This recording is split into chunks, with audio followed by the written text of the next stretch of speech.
예수님이 감람산에서 제자들의 질문을 답변하시면서 하신 말씀이 계속 이어지죠. 감람산에 앉아 있었을 때 조용히 그들이 예수님께 와서 이런 말합니다. 예수님이 감람산에 가실 때 내가 진실 너에게 이르니 돌 하나도 돌 위에 남지 않고 다 무너뜨려지리라 라고 말씀했을 때 이런 일이 어떻게 이런 일이 있겠으며 또 주의 임하심과 세상 끝에는 무슨 징조가 있습니까? 라고 물어봤을 때 답변하신 말씀들을 그러면서 어제 아침에는 가장 큰 환란이 일어난다 이런 말씀을 하셨어요. 그리고 거기에 어떻게 생활을 해야 하느냐까지 말씀해 주셨습니다. 오늘은 이어서 그 가장 큰 날을 언젠가는 우리는 모르지만은 하나님은 정하신 그날이 있고 그때가 있다 이거죠. 그래서 19절 처음에 보면 그 날에는 이렇게 나오죠. 21절 이는 그때에 나오죠. 22절 그날들을 23절도 그때 이런 말들이 나와요. 그래서 오늘 제목은 그날 그때 상황이란 제목으로 말씀을 드리려고 하는 것입니다. 그때 그날의 상황은 어떠한 상황이 되질 것인가? 첫 번째로 아이벤 자들과 젖먹이는 자들에게는 화가 있다 이렇게 말씀을 하고 있습니다. 이 예언은 어제 아침에 말씀드렸던 것처럼 예수님이 죽기 전에 이 말씀을 감람산에서 가르치셨을 때 주 70년경에 이 로마에 의해서 이스라엘 나라가 침략이 되어서 망했던 그때의 이 성취가 되어진 말씀입니다. 그런데 또 그때 성취도 이제 끝이다. 이제는 이 말씀은 다 이루어졌으니 이거 끝이다라고 생각하면 안 됩니다. 이 이중적인 이런 말씀들이 하나님 말씀이에요. 한 사건이 이루어지고 궁극적으로는 이 최후의 날을 가리키고 있습니다. 그래서 이미 1차적인 로마에 의해서 멸망했던 이스라엘 나라의 사건이 이루어진 것과 동시에 앞으로 이 세상이 종말이 올 때, 끝이 날 때 또 이런 일이 일어난다. 이런 말씀입니다. 그래서 어제 아침에 산으로 유대에 있는 자는 산으로 도망하라 해서 어떤 산으로 갈까? 그게 아니라 백선에서 갈까? 히말라야 산맥에 있는 에베레스트 산으로 갈까? 그게 아니라 바로 이 산은 교회라라고 했어요. 또 어제 아침에 지붕 위에 있는 자는 집 안에 있는 물건을 가지러 내려가지 마라. 이것은 기도의 자리를 끝까지 지키라. 이런 말씀을 우리 앞으로는 기도의 자리를 끝까지 지킬 때만이 우리가 승리하고 우리 대처방안이라는 걸 가르쳐 줬어요. 어차피 죽는데 죽어도 사는, 죽어서 영광의 부활로 나타나는 이거는 기도하고 성령 충만할 때만이 가능합니다. 아무리 교회를 다니고 예수님 믿어 하나님의 자녀라 할지라도 병들고 찌들어지면 여러분 인상 자체가 달라지고 일을 하지 못하니까 영광의 보상이 없는 거예요. 그래서 기도하여서 성령 충만함으로 하나님과 친밀감을 가지고 모든 환경을 이겨내면서 생활해야 된다 이런 말씀이에요. 그 다음에 밭에 있는 자들은 겉옷을 가지러 뒤로 돌이키지 말아라. 이 밭은 일터입니다. 그래서 아무리 어려운 가운데서 있을지라도 우리가 일을 해야 된다. 봉사를 해야 된다. 헌신을 해야 된다. 이것이 어제 아침 거기까지 말씀을 들려준 거죠. 그 다음에 그날에는 아이벤 자들과 젖먹이는 자들에게 화가 있으리로다. 이 상황을 가르쳐 주고 있죠. 그날이 언제요? 가장 큰 날이 올 때, 그 환난 날이 올 때 그때는 분명히 알아라. 그날에는 아이벤 자들과 젖먹이는 자들에게 화가 있다 말씀하신 거예요. 상황적으로 볼 때는 전쟁이 나면 이 침략자들에 의해서 숨고 숨죽이면서 지금 숨고 있죠. 근데 아이를 데리고 같이 숨어요. 근데 아이는 전쟁인지 뭔지 몰라요. 그리고 자기가 배고프면 울기도 하고 어떤 스트레스 받고 그러면 그 신체적인 변화 속에서 그 상황이 대소변을 해서 불편하고 그러면 울게 돼 있어요. 그럴 때 울면은 지금 어딨나 지금 찾고 있는데 응아응아 하고 울면은 애기 울음소리를 향해서 갈 거 아니에요. 그러면 그때 처참하게 찍혀 죽이고 또 죽고 이런 일들이 일어난 현상을 통해서 아이 뵌 자들은 화가 있고 젖 먹인 자는 화가 있다. 또 아이 뵌 자는 아무래도 몸이 둔하죠. 그러니까 다른 사람이 달리기로 한다면 그는 기우뚱기우뚱하면서 가기 때문에 피해를 받을 수밖에 없다 이겁니다. 그래서 젖 먹이는 자, 아이 뵌 자들은 화가 있다 이렇게 가르쳐주고 있습니다.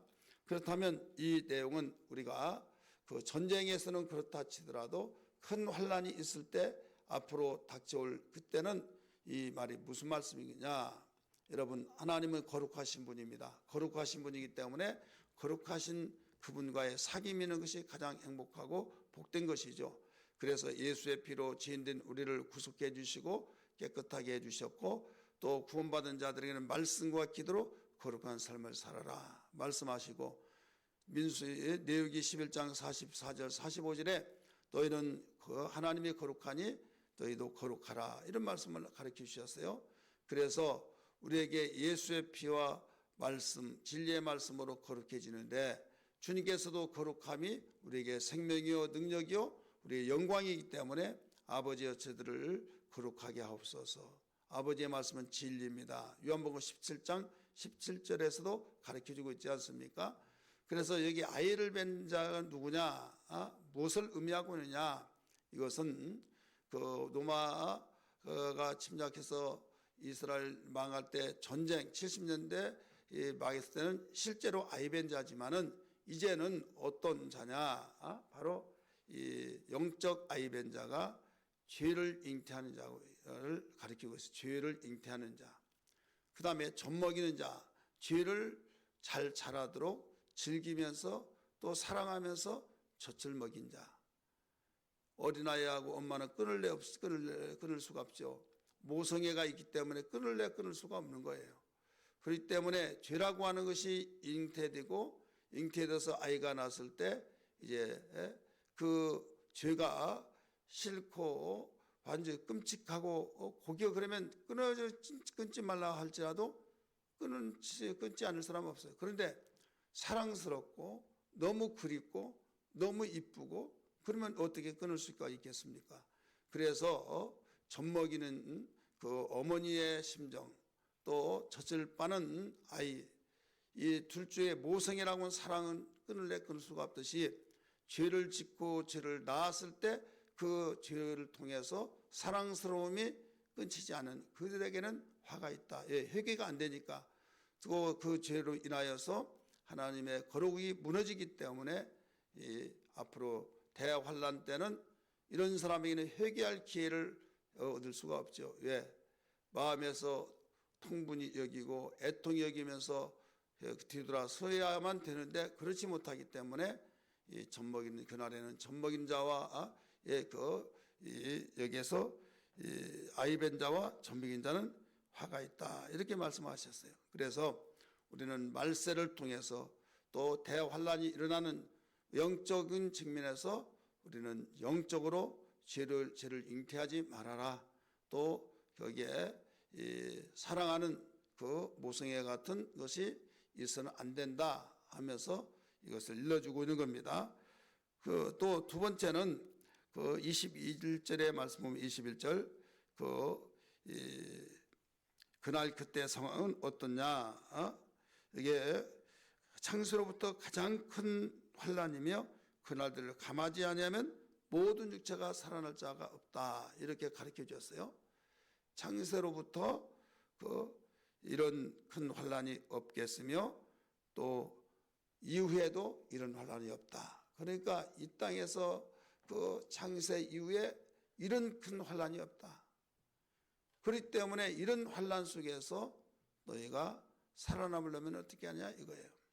이것을 일러주면서 먼저 우리에게는 이 날들을 알고 준비해야 된다 이거죠.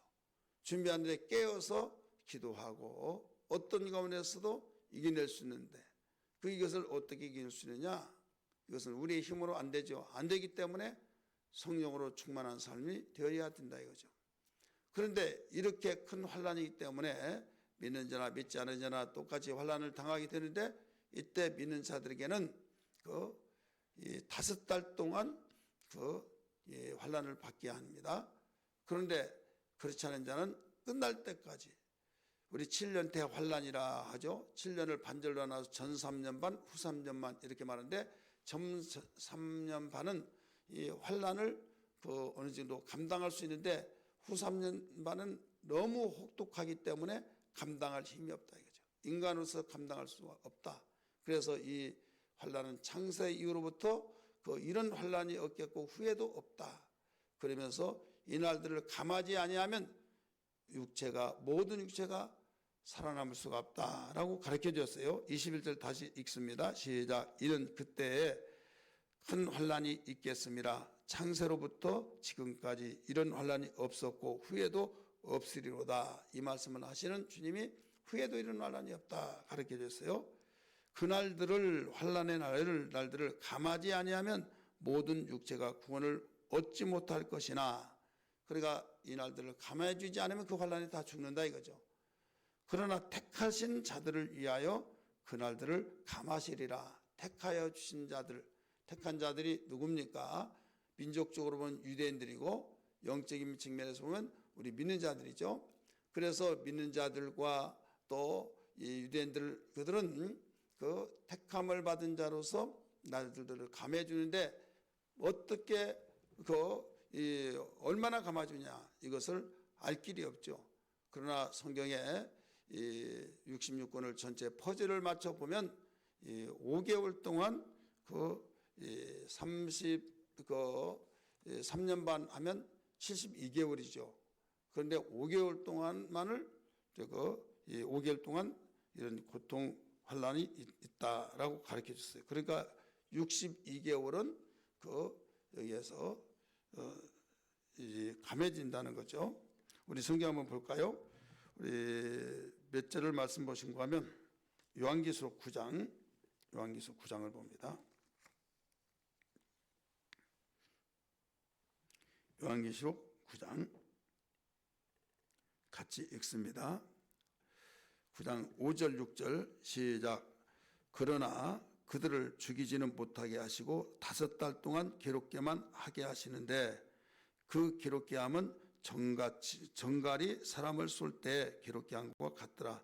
그날이 언제요? 예수님이 말씀하신 그 말세의 가장 큰 환란의 날, 그날에는 사람들이 죽기를 구하여도 죽지 못하고 죽고 싶으나 죽음이 그들을 피하리로다. 우리 4절 한번 볼까요? 그들에게 이같이 땅에 불이나 부른 것이나 각종 수목은 해하지 말고 오직 이마에 하나님의 인치심을 받지 아니한 사람들만 해하라 하시더라. 인치심을 받지 못한 자, 예수 믿더라도 성령의 인을 받지 못한 사람들, 예수 믿더라도 여러분 성령의 인을 받지 못한 이런 사람들, 고린도서 1장 21절 말씀 보면 거기에 성령으로 인치셨다라고 가르쳐 줬습니다. 이단들이 말한 것처럼 어떤 이마에 인을 맞고 또 도장 찍어서 너희는 인 맞았다 표시를 해서 인증을 주고, 그게 아니라 하나님은 영이시기 때문에 영적인 인을 맞은, 예수 믿고 성령으로 충만한 사람이 다 인을 맞는데, 그렇지 못한 사람이 인 맞지 못하고 교인이 된 거죠. 교회만 왔다 갔다 하는 그 그들은 결국은 어떤 사람이 되냐, 감하지 못한 그들은 죽이지는 못하게 하는데 고통을 받는다 이거죠. 그래 왜 그런가 하면 예수 믿으면서 똑같이 교회 다니면서 나도 교회 다니지만은 예수 믿지만은 하면서 핍박한 사람이 있어요. 여러분 전도하는 가운데서도 예수 믿지 아니하는 사람 별로 핍박 안 해요. 피해가면 피해가죠. 그런데 자기도 교회 다지만 이런 식으로 교회하면 이런 무서운 코로나가 있는데 왜 전도가인 말이냐고 막 삿대질하면서 방해한 사람들이 있어요. 그 사람들이 여러분 진정한 그리스도인일까요? 진정한 여러분 주님의 심정을 가지고 있는 사람일까요? 아니죠. 왜? 주님의 지상명령을 생각해 보면 부끄러워해야 할 줄 알고, 이들은 똑같이 교회 다니는데 이제 전도하고 우리는 왜 못할까? 그런 마음을 여러분 가져야 할 텐데, 그런 마음을 가지기는커녕 오히려 하나님 영광 가리우게, 그러니까 다니고 싶은 사람 안 다닌다. 여러분 이게 육에 속한 말이지 영에 속한 말이 아니잖아요. 그래도 하나님은 그들이 하나님 소리를 불렀고 하나님을 교회 나와서 성비했다고 그것 때문에 감해준다 이거죠. 몇 달 동안만 받게 한다고요? 72개월 동안 받는 그 환난을 5달만 받게 하신다. 그때는 너무 힘들어서 죽고 싶다. 죽음이 피해버리고 어떤 죽음이 피해버린다는 거예요. 그러니 산채로 이 고통을 받게 하고 그동안 은혜 시대, 교회 시대에 그렇게 은혜 받으라고 했는데 뺀돌이가 되어서 뺀돌뺀돌 하면서 왔다 갔다고 성령의 소리를, 성령의 음성을 듣고 하나님 뜻대로 살아야 된다고 하면서도 그 말씀을 강대상에서 전하고 있지만은 죄종들이 전하고 있지만은 이 말들이 외면하고 나는 내가 섬기는 방법이 있다고 나는 그렇게 안 섬긴다고 하는 것을 하나님은 공평의 하나님이기 때문에 정확하게 모든 것을 아시고 예수를 믿고 성령으로 충만하고 하나님의 뜻대로 사는 자는 이들을 피난시켜 주시고 어디로 피난시켜 주시냐?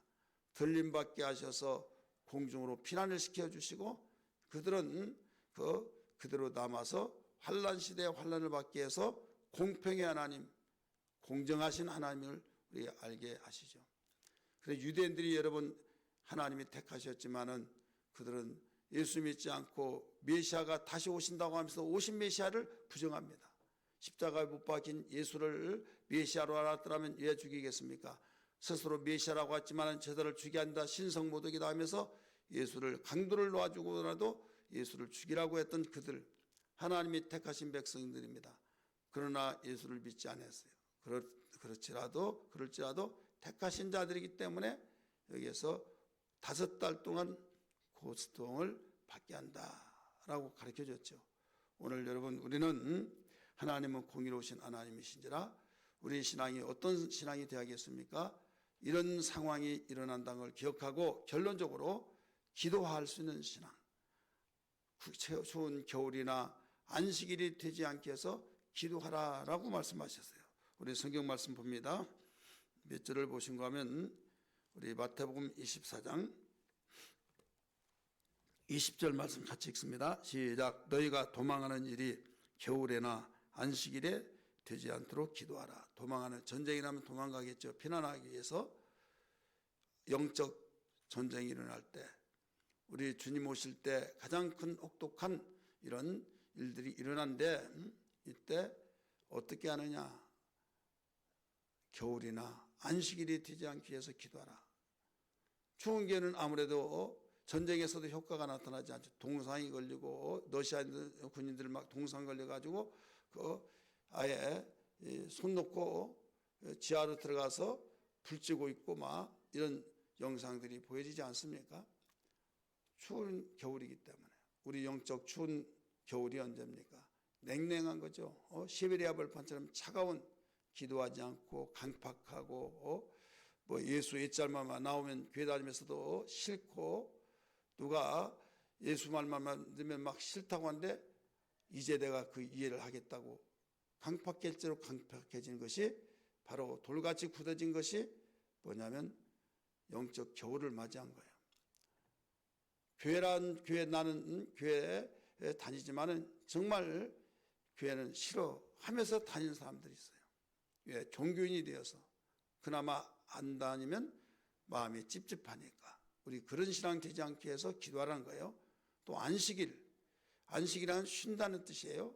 쉬어가면서 하지 뭐 하면서 안식일 날 되지 않게 해서 기도하라. 영적으로 완전히 퍽 퍼져버린 사람들 코로나를 통해서 이 모든 격리가 끝나는데도 불구하고 퍽 퍼져서 결국은 나오기 싫으니까 여러 가지 명분이 있죠. 이런 것도 하나의 그렇게 되지 않게 해서 기도하라는 거예요. 내가 일해야 할 텐데 격리 때문에 일하지 못하여서 정말 애통이 여기면서 끝나기만 끝나라 하면서 움직일 수 있는 이런 신앙들. 그런데 이 많은 사람들을 생각한답시고 모든 것을 우리가 끝나는 것도 다른 사람을 눈치 봐야 된다 이거죠. 그러면서 눈치를 보는 거는 좋은데 그렇다고 해서 우리가 해결되느냐? 법적인 면에서 격리를 끝나면 끝나는 거예요. 그래서 우리는 이 안식일이라는 건 뭐냐면 쉬는 거. 한번 사람이 손 놓고 쉬어버렸다면요, 한도 끝도 없어요. 서 있으면 앉고 싶고, 앉고 싶으면 눕고 싶고, 누워있으면 잠자고 싶고, 잠자서 깰 시간이 되는데도 조금만 더 자고 하면 게으름뱅이가 되어버린 겁니다. 여러분, 웬만한 아픈 것은요, 너무 무겁다 했을 때 너무 피곤하면 쉬어야겠지만은 쉬었는데도 불구하고 계속 무겁다는 것은 운동을 해야지 아니하면 안 되는 거예요. 몸이 무게가 많이 나가고 그러니까 자동적으로 피곤이 오고, 그래서 움직이고 그럴 때만이, 여러분, 웬만한 병들은 큰 지병이 아닌 이상은 여기서 움직이는 것이 약이라는 것을 알아야만 됩니다. 우리 신앙도 마찬가지예요. 게으름이 그냥 게으름이 온 것이 아니잖아요. 조금만 하다 보니 어느 날 순간에 무디져 버린다 이거죠. 그래서 영적인 겨울, 영적인 안식일 되지 않게 해서 기도해야 될 줄 믿습니다.